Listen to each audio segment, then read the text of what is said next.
अस्सलाम वालेकुम व्यूवर्स, मैं हूं आपके दिल का स्पेशलिस्ट डॉक्टर मुजीब पीरज़ादा। आज की जो हमारी बात है वो एक एक इंतहाई कॉमन जो एक अलामत आती है मरीज़ों के अंदर, और वो मुख्तलिफ़ किस्म के मरीज़ होते हैं। ज़रूरी नहीं वो दिल वाले डॉक्टर के पास जाएँ, वो हर किस्म की स्पेशलिटीज़ में जो है ना वो घूमते रहते हैं। आज हम बात करेंगे दिल की धड़कन के तेज़ हो जाने के बारे में बात होगी हमारी, जिसको हम पैल्पिटेशन कहते हैं। इसमें हमने ज़्यादातर हम डिस्कस करेंगे कि इसकी जो कॉमन रीज़न्स क्या हैं, उसके अलावा और कौन-कौन सी रीज़न्स हो सकती हैं, और हमारा ज़ाहिर-सी बात है, जो मेन फ़ोकस है वो ये होगा कि दिल के कौन से ऐसे अमराज़ हैं, जिनकी प्रेज़ेंटेशन जो है, शुरुआत जो है वो इस तेज़ दिल की धड़कन से हो सकती है। अगर हम पहली बात करें कि कॉमन रीज़न्स कौन-कौन सी हैं जिनकी वज़ह से दिल की धड़कन बढ़ सकती है, तेज़ हो सकती है कि मरीज़ को महसूस हो। धड़कन का महसूस होना क्या होता है? वैसे हम ऐसे बैठे हुए हैं और हमें महसूस नहीं हो रहा। दिल हालाँकि जब तक दिल चल रहा है तो मरीज़ की ज़िंदगी है, दिल जब रुक जाता है तो मरीज़ जो है ना वो सर्वाइव नहीं कर पाता। तो हर टाइम जो है वो ऑर्गन दिल का जो है वो पंप कर रहा है, ऐसे ऐसे ऐसे चल रहा है, कॉन्ट्रैक्शन जो उसकी चल रही हैं। तो हमें रूटीन में ये चीज़ फ़ील नहीं होती।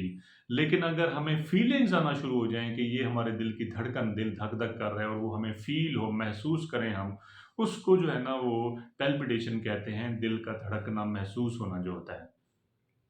अगर हम कॉमन रीज़न्स पे आएँ तो सबसे टॉप पे जो है वो एंग्ज़ायटी है। एंग्ज़ियस पेशेंट्स के अंदर जो है ना, वो ज़्यादातर पेशेंट एंग्ज़ियस होते हैं, टाइप ए पर्सनैलिटी होती है, उनको ना किसी किस्म की एंग्ज़ायटी चल रही होती है, जो कि उनको अलामती तौर पे पैल्पिटेशन की सूरत में जो है ना उनको प्रेज़ेंट होते हैं, वो मसाइल चल रहे होते हैं।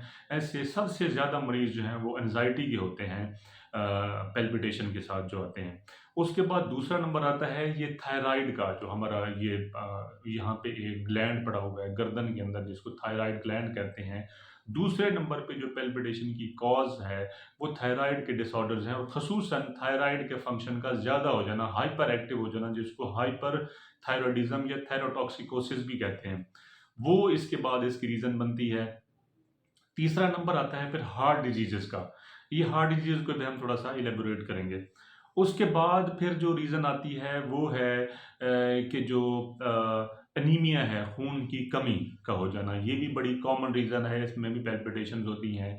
उसके बाद टेम्परेचर का होना, कैफ़ीन का, उसके बाद निकोटीन का, जो स्मोकिंग हो गई, अल्कोहल हो गई, उसके बाद शुगर के लेवल का कम हो जाना, उसके बाद डिप्रेशन का होना, और उसके बाद कुछ ड्रग्स हैं जो टैकीकार्डिया करती हैं, पैल्पिटेशंस कॉज़ करती हैं। इसके अलावा और सिस्टेमिक डिज़ीज़ेज़ हैं, ब्लड लॉस का हो जाना, हाँ, इस पेशेंट का शॉक में चले जाना, और इसी तरह और भी बहुत सारी ऐसी बीमारियाँ हैं, या पेन का हो जाना, किसी वजह से पेशेंट को दर्द हुई है तो उसकी वजह से भी धड़कन जो है वो तेज़ हो जाती है और इवन महसूस होती है।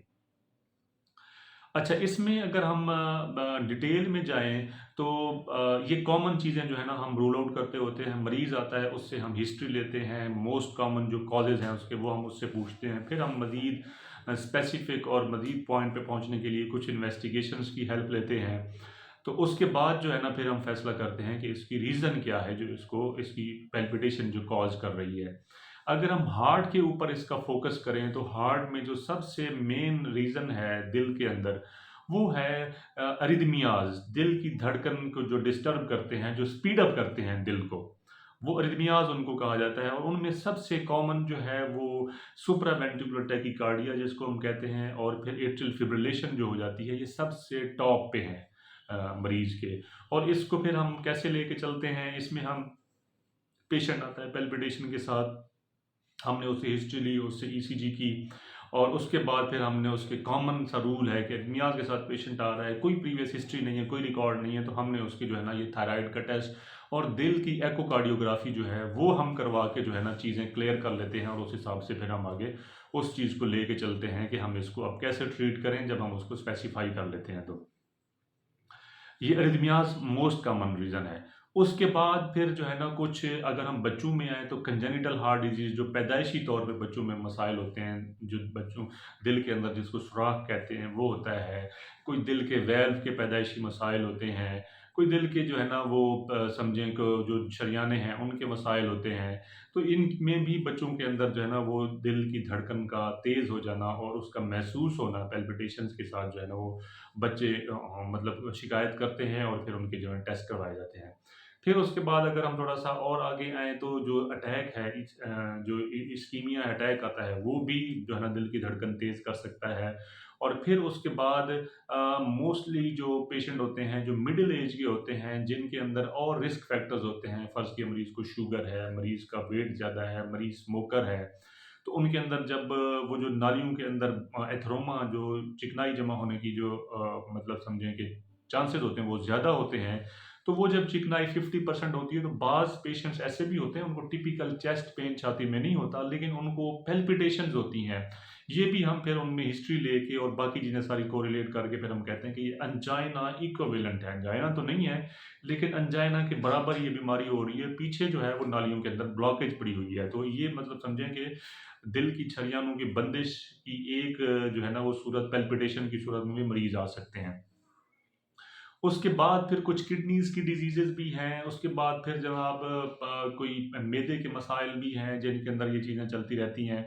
तो फिर जो है ना हम इस तरह की सारी इन्वेस्टिगेशंस करके उसको उसका पॉइंट आउट करके और फिर हम उसको जो है ना उसकी ट्रीटमेंट एडवाइस करते हैं। बेसिकली दिल की धड़कन को स्लो करने की दवाइयाँ दी जाती हैं, कुछ स्ट्रेस को कम करने के लिए दवाइयाँ भी दी जाती हैं।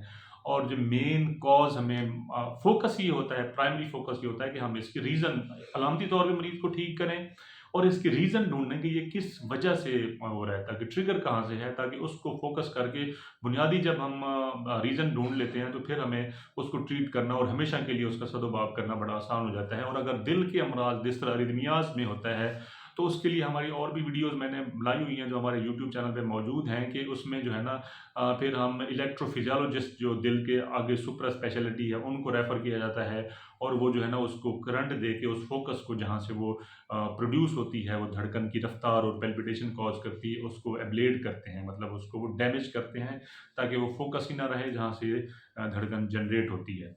तो उम्मीद करता हूँ कि ये वीडियो आपके लिए बड़ी मालूमाती होगी। आखिर में मेरा वही पैगाम कि आप अपना ख़्याल रखें, अपने करीबी लोगों का ख़्याल रखें, सबसे पहले सेहत। अस्सलामु अलैकुम।